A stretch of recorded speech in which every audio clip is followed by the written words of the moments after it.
Hi, good afternoon, good evening. This is Jim Gerson from CareStack. You're in the right place.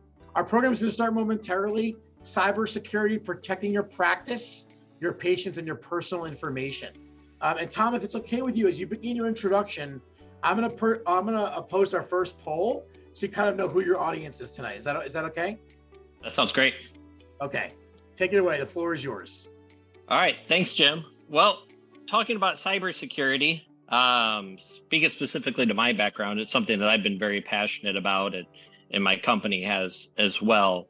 We kind of started realizing it was an issue earlier than most of our peers, but what we've discovered is through data study, we've surveyed multi-hundred practices, different specialties, different types of IT providers, and we found that it's very, very, very poor throughout the industry. And unfortunately, that's something that has not gotten much better through the years, as we've noticed, but it's very, very critical because it's just practicing good dentistry by practicing your patient information.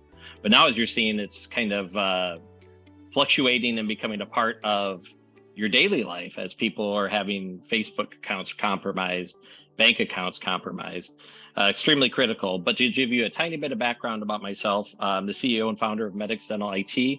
I've been in the dental IT space for over 20 years. Started out working with just a single doctor multi-location practice, and through the years we've grown and worked with over 1,000 doctors. And so our client base is national, and we work with single independent locations up through small to medium-sized DSOs, providing IT support and advisory services. Tom, thank you for the introduction. Real quick, we have the results of our poll, and I was hoping that'd be a little bit better participation, but I'll take it. We have one more poll left tonight, so maybe we can get everybody to participate. But about 60% of our audience tonight are hygienists. Hygiene is always representing. About 30% are dentists. And then the remaining is a smattering between dental assistants and back office. And where's the front office tonight? Not much front office. That's kind of who your audience is tonight, just to kind of give you a sense of things. Yeah, front office is actually probably the most critical in this aspect. So, well, maybe they'll watch it on not for CE credit, but maybe they'll watch a recording of it. Who knows? Yeah, well, let's hope. All right, let's move forward here. So this is an outline of the things we're going to talk about. Some things we'll spend a little bit more time on than others. Basically start with an overview of cybersecurity, the importance of data protection, cyber threats, email security, which is a big one, passwords, workstation, firewall, servers, how backups play into this, just general internet usage, mentioning how HIPAA compliance touches cybersecurity, and then what the cost of practice can be if there is a cybersecurity incident. So just starting with the basics, what is cybersecurity? I say it's the science of protecting anything related to digital data. So originally it was computer security. Before the internet was around, it was physical security to the data. Then it's moved into a whole bunch of different realms of protecting data. Oops. So why is it important? Well, I know a lot of people could probably assume why it's important, and I'll touch on that a little bit more, but ultimately you have to think about who's responsible for it. And when I ask this question at random, everybody seems to think that it's the IT provider, the software provider, anything else but the practice staff and the practice itself. But the practice itself is the one that's responsible for the patient data because it's their patient's information. So why is data protection important? Cost to practice. So people think, okay, if I have ransomware, I'm down for a day, or if I have a backup, I can get back. But ultimately, it can be a much more comprehensive cost because if your data is exfiltrated, which is happening, where they take a copy of your data, then there's a whole process of remediation, reputation damage, and reacquisition of patients that have been lost because of the breach. Protecting patients' data is just practicing good dentistry. You do compromise your patient trust if you've had a cybersecurity incident. And if you talk to any practice that has been through something like this, you realize that it's much more of an emotional cost that's ongoing than beyond even the financial cost. HIPAA fines, which I think is probably the least concern. The HIPAA wall of shame is something that you definitely don't want to be on. And if you have a breach and it's of 500 or more patients, I believe is the threshold, you get put on there. And what that in itself doesn't mean a lot because people aren't necessarily going to that and searching the OCR portal. But what happens is that several websites propagate that data. And an example is if you do have a breach, it's on the OCR portal wall of shame, that gets put onto other websites. And what you find is if you Google your practice name, one of the top results is going to be tied to that breach. And then coming back to what I was saying earlier is your practice is ultimately responsible, not your IT provider. And there's several reasons for that. So some different types of cyber threats, and maybe it's a little helpful here to get in the thoughts of who you're up against when it comes to cyber threats. At one point, it was independent rogue people sitting in their basement eating Cheetos and drinking Mountain Dew, but ultimately now these are teams of people doing that, and they are run like well-oiled machines. They have departments that are built on, building communication platforms. There's ones that are building AI technology. There's ones that are building access tools, and they work together like a very well-oiled machine or large corporation that's really efficient. So you're really up against something that's a real business almost, except they're operating in the underground.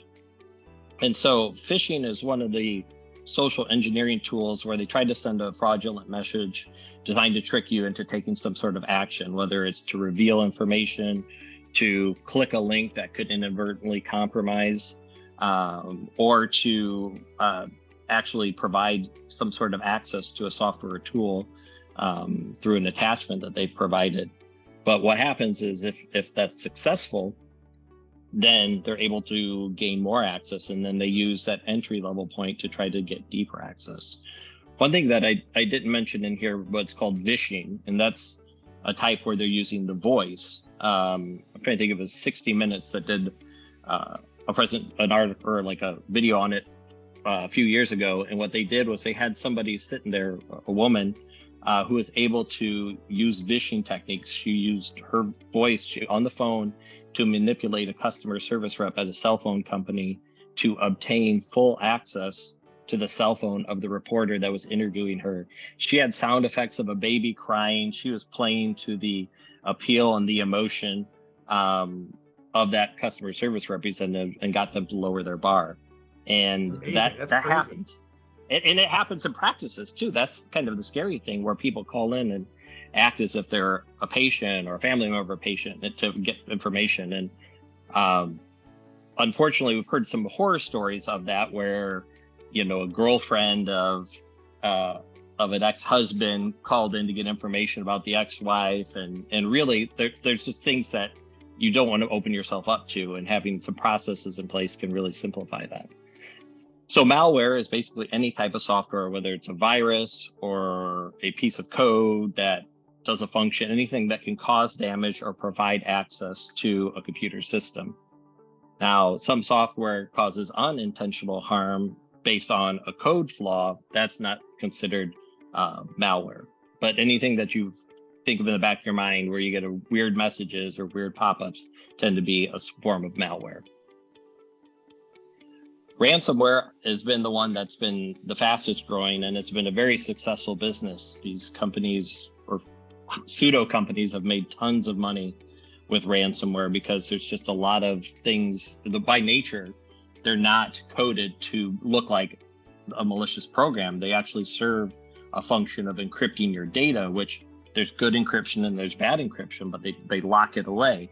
In doing that, typically they lock it away, you pay a ransom, you get it back, life can go on. But what's happened in the last couple of years, and actually slowed down for a bit during COVID, but we're seeing more of it now, is exfiltrating the data. And that's where they take a copy of data and then they say they're going to release it publicly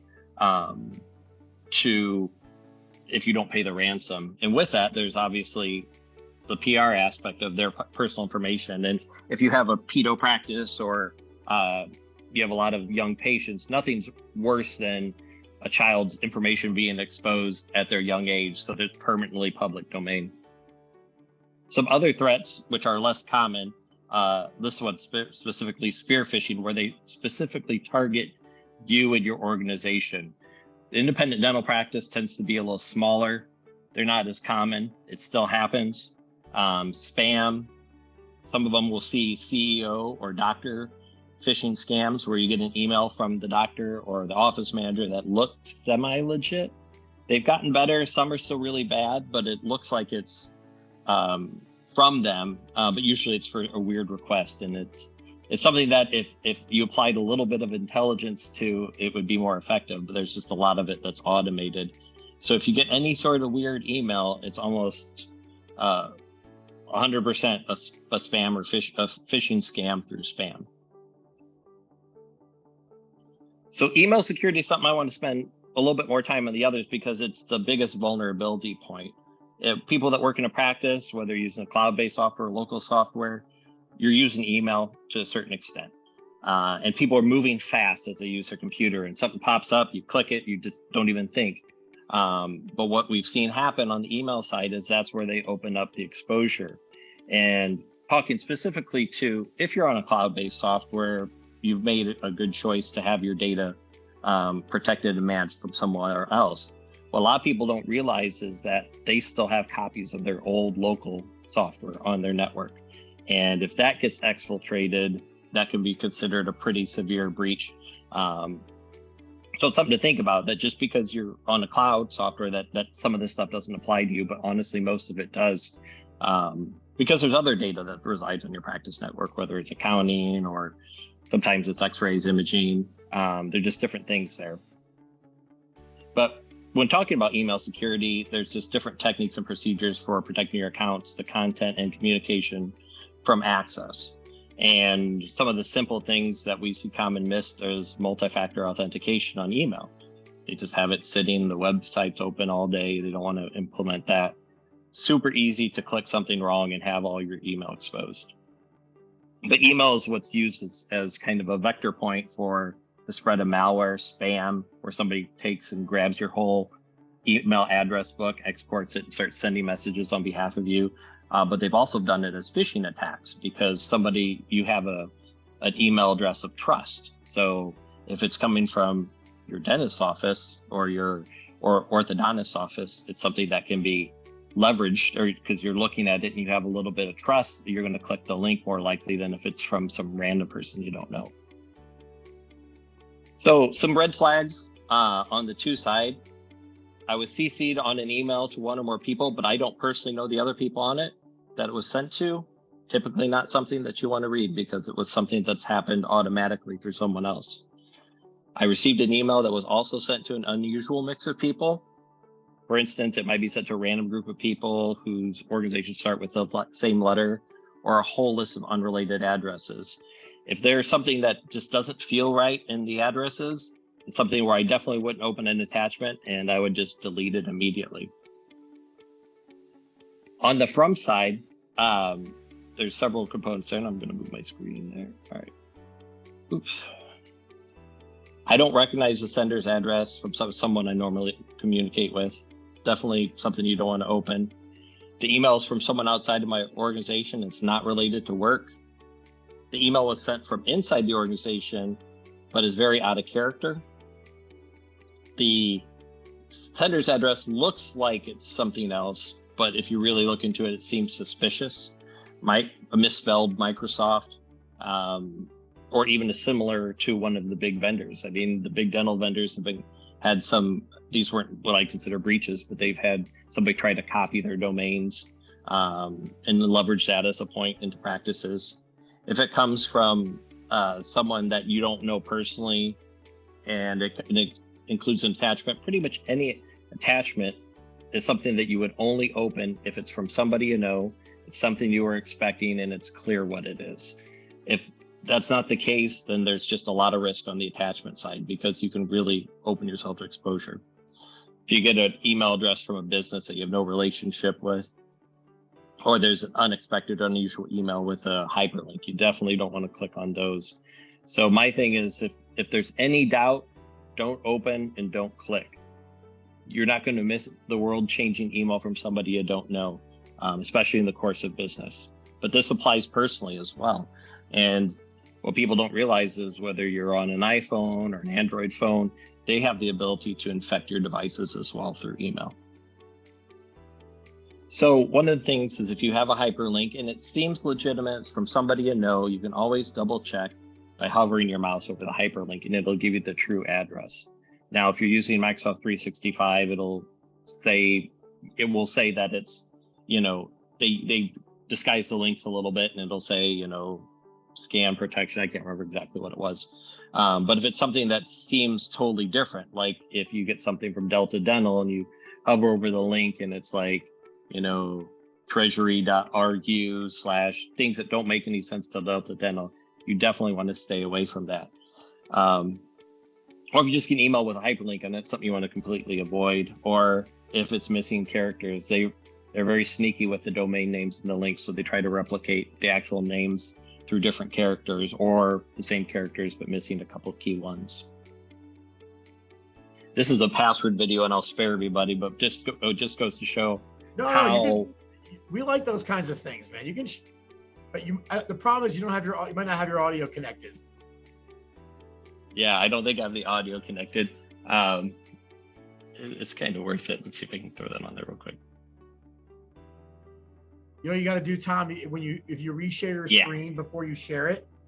So stop sharing your screen for a moment if you wanted to show a snippet of this. Yep. And then when you go to share it again, there's a little box that will come up which you're selecting, and it will say enable your audio. If you see that. This is so much fun for a guy who's in tech to try to teach the IT person how to use Zoom properly.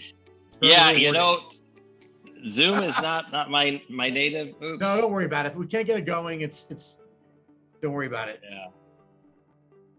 For the sake of sanity, I'm gonna just let's see here. It says enable presenter sound. All right. Security lately, largely because of what happened with Sony. Companies and individuals are more concerned about the safety and privacy of their information than ever. President Obama has unveiled a number of new proposals this week to crack down on hackers, and he plans to address this in the State of the Union speech on Tuesday. And it's great that the government is working on this, but the truth of the matter is we need to do a better job of protecting ourselves. The most popular password in the United States is password 123. And as long as that's the case, we're vulnerable. So today we sent a camera out on a Hollywood Boulevard to help people by asking them to tell us their password. And this is how that went. We're talking about cybersecurity today and how safe people's passwords are. What is one of your online passwords currently? It is my dog's name and the year I graduated from high school. Oh, what kind of dog do you have? I have a Chihuahua Papillon. And what's its name? Jameson. Jameson.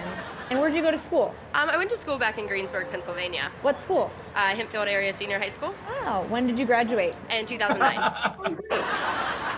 It's like my cat's name and then just like a random number. Okay. But, Have you had this cat for a while? yeah, she's my childhood pet. Aw. And what's her name? Her name is Jolie. Jolie. So like a password of yours would be Jolie and then a number. Yeah. Like number 1? Like my birthday. Oh, when is your birthday? June 12th. Oh, nice. And what year were you born? 95. Oh, great. So Jolie 6/12/95. Yes. Got it. You mean to give my password right now? No, I cannot do that. But we all want to know what it is so we can tell you if it's strong or not. Oh my goodness. Let me think. Okay, one is Tel Aviv. Yeah. 468, and then Israel. It's only 3, but it's for me it's strong enough. Ireland 1 2 3 4. Gemma 1 2 3. Spelled Gemma. Most of them are Italian. Oh, beautiful. Yeah. Like what's a good Italian password? My grandma's name. What's your grandma's name? Maria. Maria. So Maria is your password? Oh yeah, now you know my password. Oh, yeah. Yeah. Well, the important thing is they learned a terrible lesson. So obviously, we hope your passwords aren't that obvious. But the thing is that people easily do that, and ultimately, the more guessable, the less secure it is. And what's interesting enough is Facebook was actually a vector point, because these companies would send out a survey, reply with this, and they were seemingly disconnected facts. And would rearrange it in some way that seemed like it was fun to encourage people to do it. But ultimately, people were using that to harvest password information and things that people potentially use for passwords. And it's one of those things where you just don't even think about it and you get so comfortable. Let me slide this over. So passwords are extremely critical. And what I want to talk about is specifically with passwords is you never want to use the same one on multiple websites. And the reason is if any of those websites are compromised, then all of a sudden somebody has access to your password that you use on something else. And they do try that. People will buy the data. So just raw data of an email address and a password, and then they will try it on common things. So as annoying as two-factor or multi-factor authentication is, or you have to get a text message or use an app to verify, that is your only protection against a compromised password. And honestly, there are flaws in that, weaknesses in that, but it's a lot better than just having a password in place. Length and complexity are important. You want to have good password hygiene, so you want to change it periodically. I know there's different thoughts on password managers, but a good secure password manager sometimes is the best way to handle this. But you also want to make sure that password manager automatically logs out and uses multi-factor authentication, so that every time you use your computer, you have to connect to it and authenticate to it, then you have access to your passwords. Because if you leave it on and going all the time, if your computer's workstation's compromised, then your password manager can be compromised as well.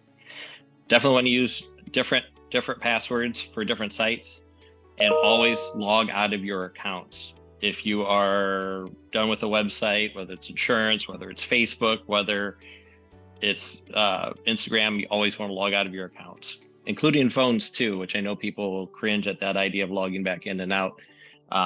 You just don't want to have your phone compromised.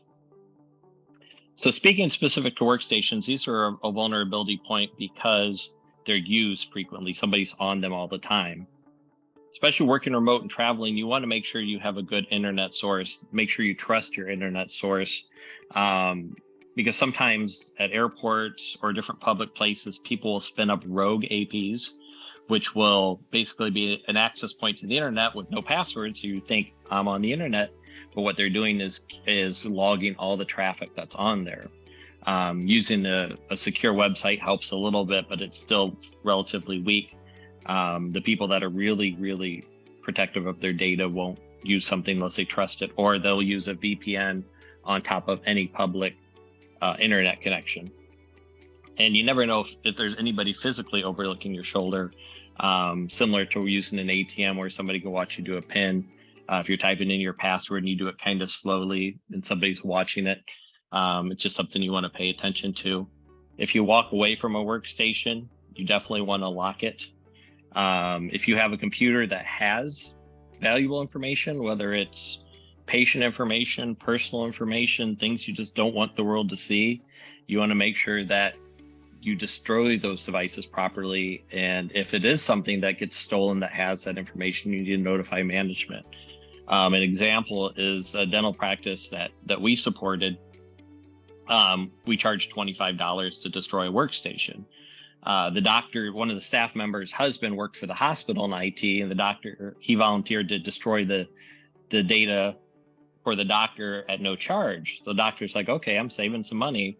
I'm going to give it to my employee who I trust, and her husband's going to destroy the data.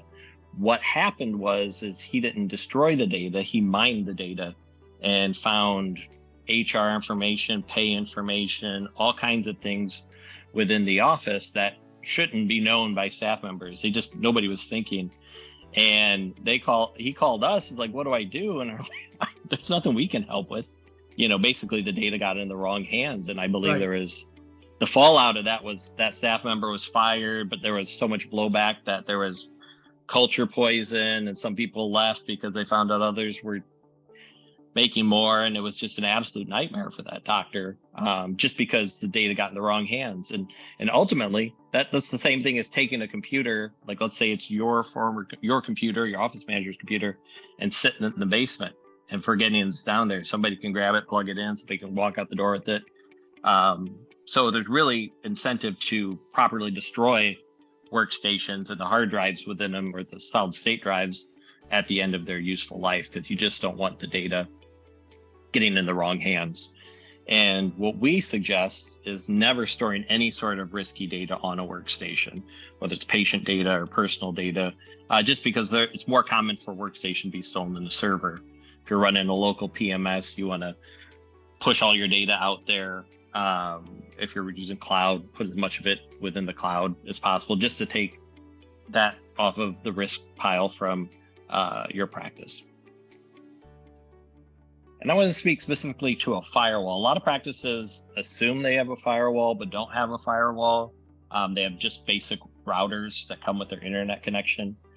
What a good firewall will do is kind of mitigate some of the human error. It'll do some filtering of malware. It'll do some protection of going to bad sites. It'll do a lot of different things that just kind of simplify the risk from the practice side. Buying one yourself can be very confusing, because you can buy a hardware device and the licensing separate. You get like a low grade security license or an advanced grade. So you want to make sure you buy one that has the advanced security licenses, specifically including content filtering, antivirus, intrusion protection, and audit logs. And where audit logs come into play is if you did have a security incident, if you have a good firewall in place, you could actually document what data was exfiltrated, if any, or to see what kind of traffic had been moved back and forth or blocked. Because that's the thing, especially if you're reporting a HIPAA breach, anything you can have that minimizes the risk will minimize your penalty. We also do recommend having one with geo-IP filtering, so it just blocks countries and regions that you have no reason to actually be communicating with. That's bi-directional. And some of the lower end models, or the free models, or ones that don't have subscription renewals or license renewals, they just don't have the features, or they have very simple versions of the features. We currently recommend the Cisco Meraki MX67 or comparable with advanced security license, a good SonicWall, a good FortiGate, Palo Alto. There's a lot of products out there that will fit the bill, but you want to make sure that it has the advanced security license, not just the physical firewall with no license behind it. Hey, Tom, do you mind if I post our second poll, just so we get a sense of like when people hear about cyber attacks or incursions, what kind of comes to mind first? And again, these polls are anonymous, but I think it's going to help guide the back half of our program today. So I just launched this poll. If we could have, like, come on, guys, like let's shoot for 80% participation. And Tom, I don't want to interrupt you. I'll leave it open for about a minute. Yep, that's fine. I'm just going to grab something real quick.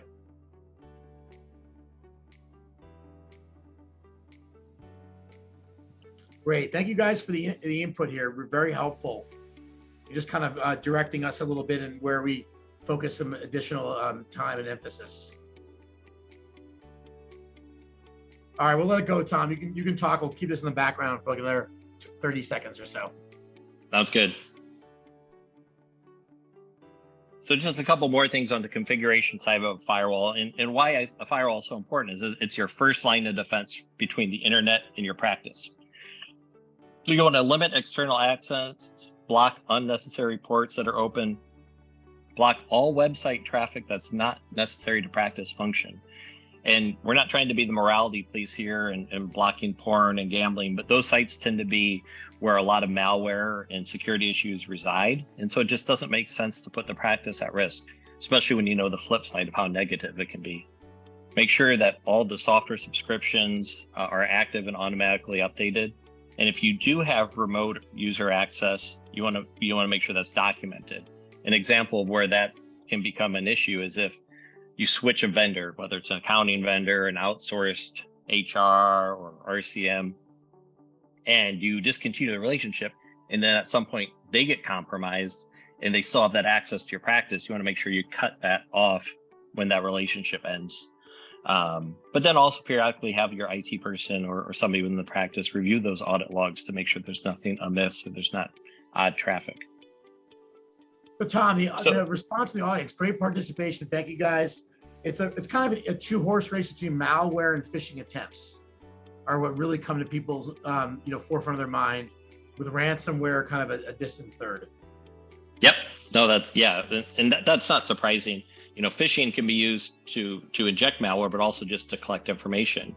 One of the more common attempts of phishing we've seen, whether you're using Google Workplace or Gmail or Microsoft 365, are these fake messages that look like they're coming from a system administrator, through Google or Microsoft, and they try to get you to click on a link, and then that lends to where they actually trigger a security access to your Microsoft 365 or ask you for your credentials, and then it captures that. So it's pretty risky there.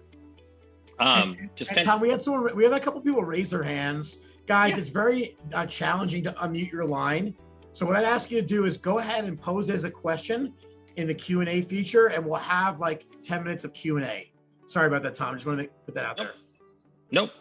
So just kind of wrapping up on Firewall. Having the firewall turned on your PC serves some very minor security function, but it's ultra important to have it on the network level between your internet connection and your practice network. And so servers, obviously, they're a risk area because they store the most critical data. And there are physical thefts. They still happen. So you want to make sure you store it in a locked area with limited access. Lock to a mobile object if possible. So anything to raise the barrier and how difficult it is to steal. Lock drive access.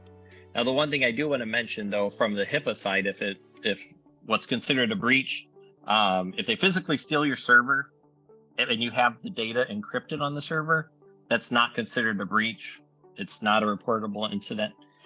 If you don't have the data encrypted on the server with BitLocker, then that can become an issue. And that's more of an IT kind of thing.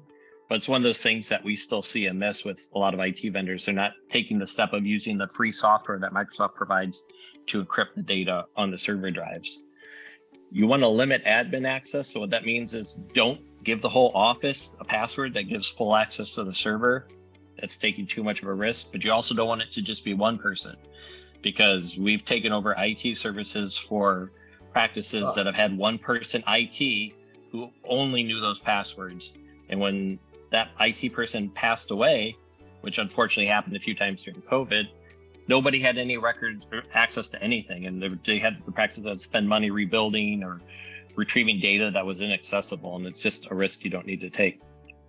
And then also, if you are running a local server, you want to configure your network as a domain Active Directory instead of just a work group, because that's the only way to really enable the logging and centralize the security access that's required by HIPAA.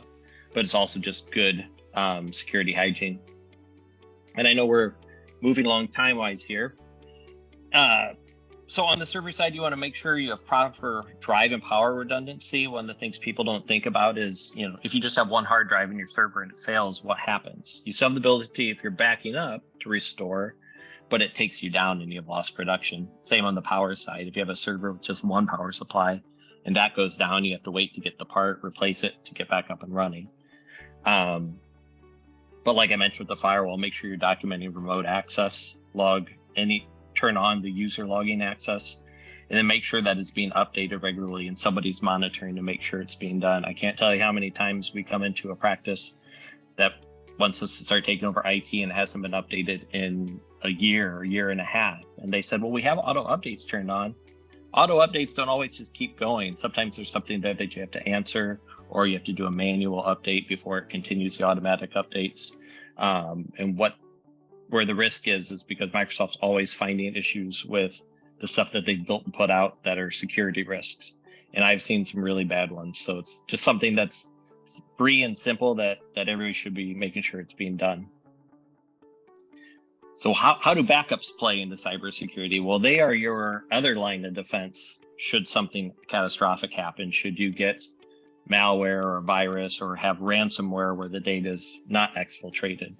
So there's no such thing as too much backup. And so one of the things that we've seen, unfortunately, is that some of the software vendors will change their file structure. A new version will move data to a different folder. But unless you're using an IT vendor that's specific to dental and is familiar, your IT vendor may not know to back that up, especially if you're doing your own software upgrades. So it's important to keep them looped in if you do any software upgrades or make any software changes so that they can ensure everything that's critical is being backed up. Not all IT vendors back up the whole server. They just typically back up the data that's critical.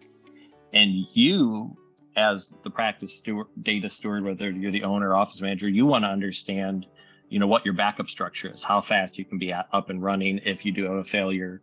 Obviously, having a cloud-based PMS simplifies a lot of this stuff, or cloud-based imaging as well.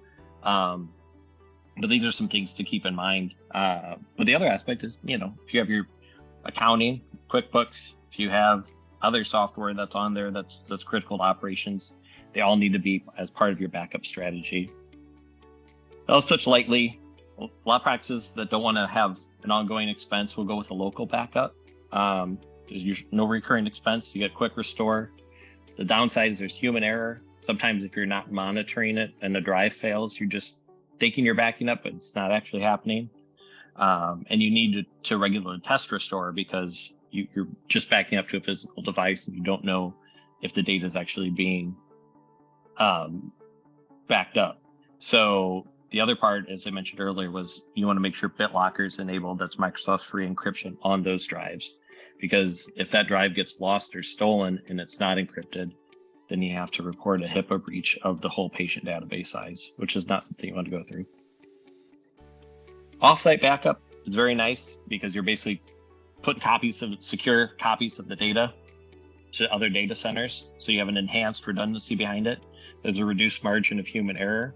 The downside is that there's a recurring expense and there's a slower restore if that's your only methodology because you're actually having to pull the data back down through the internet. And one thing to mention too, if you're just using a cloud backup provider, especially the low dollar ones, they tend to throttle the speed you can restore your data. So even if you have a really fast internet connection and you're trying to restore your data, you may be limited to 1/100th of your bandwidth. It's just a way that they can control their costs, which in turn provides the lower price. We're big fans, if you're running a local PMS, local imaging, is to have a disaster recovery appliance, which does a local and an offsite cloud backup. Gives you the maximum redundancy, gives you all the benefits of the local backup to have a quick restore, the reduced margin of human error, and the ability to restore at different times during the day because it's doing multiple backups daily. There's usually a higher reoccurring expense on the flip side. And so 3-2-1 method is a minimum that we recommend. 3 total copies of your data, 2 that are local and 1 in the cloud. But you also want to make sure that you have a disaster recovery plan too, how you would handle and react. No different from a physical disaster recovery. And no backup, believe it or not, you still find it in some practices. There's no recurring expense, but there's an error in our presentation. There's a revenue loss, and it's definitely a HIPAA violation because you're not doing the bare minimum to protect the data. And that's Nubbin, by the way. Was our office dog for several years. So touching on internet usage, which is something that's really important to your personal side, using not secure Wi-Fi is a risk point. You want to make sure whenever if you're using somebody else's device, you never really want to log on your accounts on another person's device because you never know the security behind that. But also any type of social media account, any type of website account that offers multi-factor authentication, you definitely want to take advantage of that. The download side where it's a little risky is any type of free software, especially on the PC side. Malware will masquerade as a legitimate software tool. There's been concerns about some of the apps that have made it through on Android and even iOS. What's actually be done with the data if the software is being created and the data is being managed in a country that's not regulated or tied like China or Russia. You're putting yourself at risk and your data at risk because sometimes you inadvertently give too much access to those apps. Online purchase is another risk point. You're entrusting your credit card data out online. So you want to be very careful of the vendors you buy from. If something seems amiss, if a price is too good to be true, it probably is. I've even been victim to that. Seemingly it seemed better. Everything about it looked good. And about 5 minutes after I made the purchase, I had a bad feeling about it. And I went ahead and canceled it, but I ended up having to change my credit card because shortly after that, there were some random purchases that I didn't approve of. As you're working remote or traveling, be conscious of the Wi-Fi that you're connecting to, your physical surroundings, and the same even with using your mobile device. Keep an eye out for people around you when you're doing anything that's like typing in a password or something that you want to protect. Sure. And then just good clickbait phishing scam. Be conscious of that. They look for opportunities that strike emotions in people. They trigger things that they're trying to look for the weaknesses in the humans to volunteer data or volunteer action behind it. So I touched on these things. HIPAA, I know it's one of those necessary evils, but really it ties in with the cybersecurity side because the worst thing that could happen is you have a cybersecurity incident, you have something that needed to be reported, you do not report it, life goes on, that comes back to haunt you. What happens in that scenario is far worse than if you reported it when it happened. So you must document all security incidents internally, but only breaches need to be disclosed to HIPAA. Now, some states vary on what aspects need to be, what constitutes, like the state of Illinois, for example, if you are reporting a HIPAA breach, you also have to report it to the state of Illinois. Whether or not they do anything with it needs to be determined because it's Illinois, but it's just one of the things you have to be conscious of. Okay. And I know we're running out here. I just want to touch on a little bit. We got about 5 or 6 minutes. We already have some questions coming in, which is great. We got 5 or 6 minutes though, Tom. One of the things I want to take a little bit of time and talk about here before we jump into this is your social media accounts. If you have a business tied to it or a hobby, passion, something where you manage and maintain some sort of space, you want to make sure that you have multi-factor authentication on with that. We saw an example, a friend of one of our team members ran an antique store that was tied to a personal Facebook account. Well, Facebook doesn't have robust support behind it if your account gets compromised. So unfortunately, this person, her account was compromised. What it did was not only did it basically shut down her personal Facebook account, but it pulled down her business account, which had built like 7,000 followers over years. And, even years later wasn't able to get back into it. One of the things I always try to tell people too is that if somebody duplicates your Facebook account and tries to get your friends, that does not mean you were hacked. That just means somebody is trying to duplicate you and trying to get friends to leverage for other things and manipulate, but that doesn't mean you've been hacked. This part, the elder family and friends, is something that people aren't really thinking about.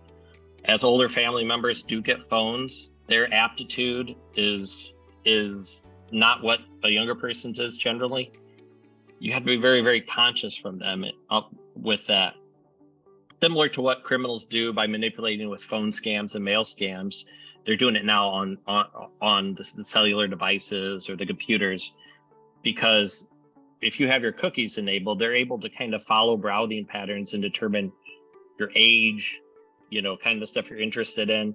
And that creates kind of a pattern of opportunity for the bad guys out there. So if you have a family member that's in their elder years that's using a phone or using a computer, you want to make sure that they have like a really good antivirus, anti-malware software on both. They're not going to know what a computer problem is or when a phone's misbehaving. You want to take some time and and just periodically look at their devices and look at to see if there's anything amiss. They don't understand it. To them, this whole concept is foreign, but they deserve the protection just as much as anybody else. And it's something to me that I think is important, that's really overlooked. So, we touched on a lot of stuff related to the practice protecting patient data, touched on personal data, but you also need to be conscious of family members that are at risk, elder family members, and just really be aware that whenever you volunteer any information, whenever you're clicking a link, you're putting a lot of trust in that. So take your time, try to be more conscious, especially, you get busy during the day, you're clicking on 1,000 different things, something weird pops up, don't touch it, don't click it, try to make it go away, because you just don't want to deal with the outcomes. And I really kind of didn't dive into what I've seen happen, the worst case scenarios, but I will just kind of sum it up. It's really, really bad. It's really, really painful, and you don't want to be a part of it. You don't want to know it. And a lot of people will focus on the fear side of it. I think the people that are here know enough and care enough to understand that there is a big downside, but just taking steps and following some processes and slowing down really reduces your risk.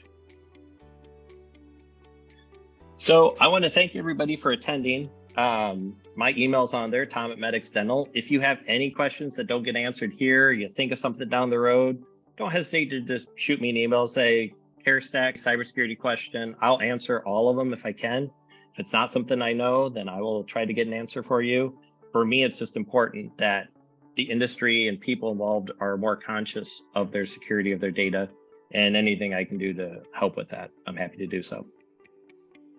Thank you, Tom, for a very engaging program. I would take Tom up on that. We've collaborated before, and he's a great resource for the dental communities. And that's just awesome to have someone who just knows dentistry inside and out. So Tom, we have some questions here, and I want to encourage, there are a lot of hands going up. I got a couple of questions here. If you can go ahead and enter more. So the first question, Tom, is, and I think this is just let's answer it from a general level, and then I'll talk about CareStack as best as I can. But so what is a cloud-based dental practice management method so that we don't lose any data and patient info? I want to keep it holistic. I don't want to just make this a CareStack focused question, if that's okay. That's a bit of a loaded question, because the term cloud is used loosely, and not everybody is as transparent about their security methodology as CareStack is.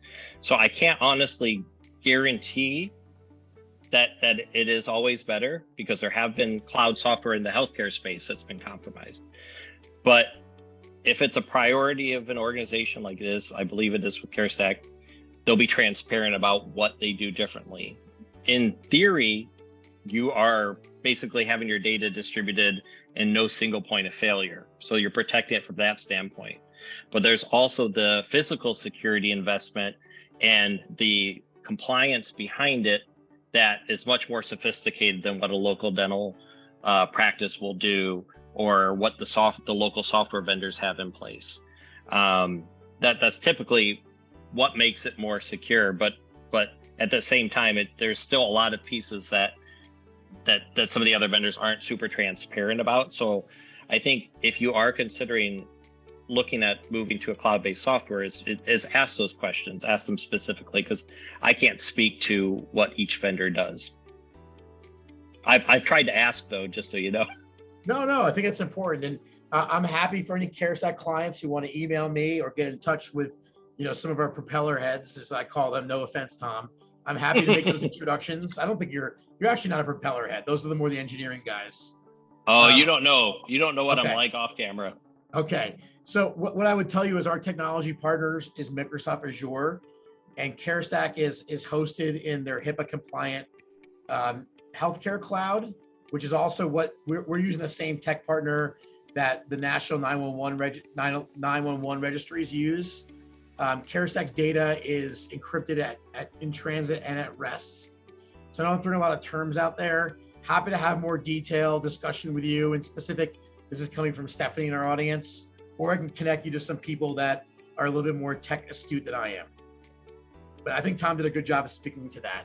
and I'm not here to say anything pejorative about our competitors. I think all the principal players that are in the cloud space, without naming names, have invested in this. I think you're in pretty good hands in general. Yes. Okay. I agree. Okay, great. Next question is for Mo. What is power redundancy? So power redundancy would be if you have two power supplies on your server. So if one fails, because power supplies do fail, you would be shut down if you only had one. But if you have two power supplies, then the other one takes over and fulfills that function until a convenient time when you can have planned downtime and replace the failed power supply. Yeah, thank you for speaking to that. Okay, so this comes from an audience member. If there's like one item or element from today's program that you'd recommend that practices implement, like starting tomorrow or ensure that they have in place, like what is that in your world? Like what's that one thing that you want to sear in people's minds? Oh, that's tough. I mean, the circumstances vary. One thing I would encourage is to have, whether it's a third party and probably somebody be aside from your IT vendor, just do an analysis, especially if you have a local based PMSs, to have them do an analysis of your network security, because most cases, especially the ones we found are it's not good. But ultimately too, the other risk point is just shaped around email, is to harden your email, have an expert come in and tighten your policies around email. Those are the two things that I would probably consider. You know what's interesting, Tom? Using CareStack as an example, I would tell you about 65 or 70% of our users of CareStack are using a non-dental, they don't have a corporate domain. It's amazing. Like, so team members are logging in with AOL and some, if that's you, I would put your head on the table. AOL has been around for 30 years, but Yahoo, Gmail, Hotmail, it's fascinating that there's really, so I don't know what that says about dentistry, that it's not really, the dental practices aren't creating domains for users. Just thought I'd share that with you. I don't know if you've seen that too yourself. No, we've seen it a lot. And if you're using the free Gmail, there's no way to enforce any sort of HIPAA compliance. If you're using Microsoft 365 or Google Workplace, the paid version, you have that ability to enforce HIPAA compliance and security, but out of the box, it's not there either. And that's the other thing. People say they can sign up for it online, but it takes an expert to go in and harden those policies for them so that they ensure that the data is being protected. Because you like a car, you can drive at a lot of different speeds and you can run into stuff, or you can stop, you can do all those things. Email's similar. You just need to have somebody to put the parameters around it to make it safer. Thank you. I know people are asking for that code. I'm still under the window here, guys. I'm not in an hour yet. Don't be busting my chops. Can you talk a little bit about, this is a question here. Someone said that they hear dentistry is one of like the leading sub industries for ransomware. And mainly it's because there's a kind of this shame factor. So dentists typically pay ransom. Can you validate that, or is that truth to that, or is that kind of hearsay? Like, what's been your experience with ransomware specific to dentistry compared to other elements, other aspects? No, I don't disagree with that. I have a couple of friends in the space that we have some sources of data that are not public, and what we're hearing is that practices are doing that, but they're not reporting it as a breach. They're not properly following the channels beyond that. They pay the ransomware, go back to work, and think everything's fine. Okay. In some cases, they get reinfected. So there, if you look at from a public standpoint, look at the HIPAA wall of shame, it doesn't seem like that, but in reality, it's a different world. And we saw a big uptick in ophthalmology, which ophthalmology is similar to dental. Still a lot of independence, a lot of local software. There's a huge uptick in ophthalmology practices that were targeted and had breaches through ransomware. What I think is they're understanding now that dental is in a similar space, and I think it's going to continue and get worse until people start taking action. Yeah, thank you for speaking to that. Appreciate it. Okay, I'm going to grab control of the share screen element, if that's okay. And I want to thank Tom Terranez for an amazing program. We had triple-digit attendance tonight. Thank you so much. There was questions, Tom, about watching this program. In about 2 weeks' time, it's going to be recorded and post-produced, and will be on our YouTube channel. So if you go to YouTube and you go to the CareStack channel, you'll be able to see this in about 2 weeks' time. You will not be able to receive CE credit for watching it in a recorded fashion. So if you were here today, go back in, log in with Tom 2022. If you want to hear about our future CE programs, do us a favor, go to the Facebook and join the CareStack Champions group. So Tom Terranez, thank you so much for a great program. Thanks to all of you out there. Really appreciate it. Have a good evening. Take care, Jim. All right, cheers, Tom. Thanks, everybody.